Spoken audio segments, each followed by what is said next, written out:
आप देख रहे हैं Lord Krishna channel. Lord Krishna channel पर आपका स्वागत है। आज मैं आपको श्राद्ध के बारे में बताने जा रही हूँ। भाद्रपद की पूर्णिमा एवं आश्विन मास के कृष्ण पक्ष की प्रतिपदा से अमावस्या तक का समय पितृपक्ष कहलाता है। इस पक्ष में मृतक पूर्वजों का श्राद्ध किया जाता है। श्राद्ध करने का अधिकार ज्येष्ठ पुत्र अथवा नाती का होता है। पुरुष के श्राद्ध में ब्राह्मण को तथा औरत के श्राद्ध में ब्राह्मणी को भोजन कराते हैं। भोजन में खीर पूड़ी होती है। भोजन के पश्चात दक्षिणा दी जाती है। ऐसा माना जाता है कि ऐसा करने से हमारे पितृ प्रसन्न होते हैं और वो खाना खाकर जाते हैं। पितृपक्ष में पितरों की मरण तिथि को ही उनका श्राद्ध किया जाता है। गया में श्राद्ध करने का बड़ा महत्व माना गया है। पितृपक्ष में देवताओं को जल देने के पश्चात मृतकों का नामोच्चारण करके उन्हें भी जल देना चाहिए। अब बात यहाँ आती है कि सारे श्राद्ध लड़के करते हैं और लड़कियाँ अपनी माँ का श्राद्ध नहीं कर पाती हैं या सास का नहीं कर पाती हैं, तो उसके लिए शास्त्रों में मातृ नवमी बताई गई है। 11 तारीख को, आने वाली 11 तारीख को मातृ नवमी है।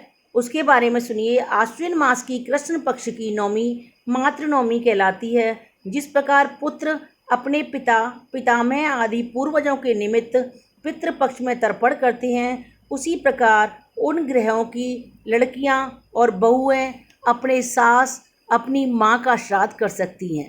पितृपक्ष की प्रतिपदा से लेकर नवमी तक तर्पण कार्य करती हैं। वे नवमी के दिन मरी हुई दिवंगता माता तथा सास की आत्म शांति के लिए ब्राह्मणी को भोजन कराती हैं और दान आदि देकर संतुष्ट करती हैं। खाने में पूड़ी, खीर, हलवा और तरह तरह की मिठाइयाँ जो सास और माँ को पसंद होता है वो खिलाया जाता है और कपड़े भी दिए जाते हैं और दक्षिणा भी दी जाती है। इससे क्या होता है, इससे हमारी माँ और सास संतुष्ट होती हैं, उनकी आत्मा को शांति मिलती है। मातृनवमी को ही माता के श्राद्ध का शास्त्रीय विधान है। इस तिथि का पुत्रवती स्त्रियों को भोजन कराना पुण्यदायी है।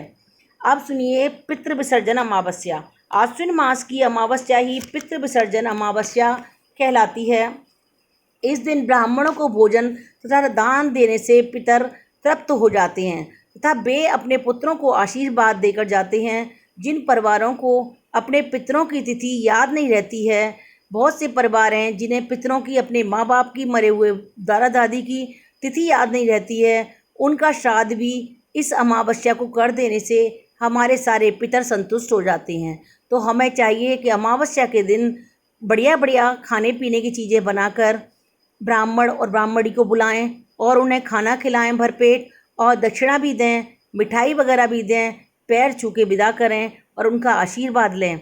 इस दिन शाम को दीपक जलाकर पूरी पकवान आदि खाद्य पदार्थ दरवाजे पर रखे जाते हैं, जिसका अर्थ है कि पितृ जाते समय भूखे ना रह जाएं। इसी तरह दीपक जलाने का आशय उनके मार्ग को अवलोकित करना है। इससे हमारे सारे मरे हुए पितर जो हैं, हमारे दादा दादी, सास ससुर, माँ बाप जो भी होते हैं, वो खुश हो जाते हैं और हमें आशीर्वाद दे के जाते हैं। उनके आशीर्वाद से हमारे घर में खुशियाँ आती हैं। जय श्री कृष्णा।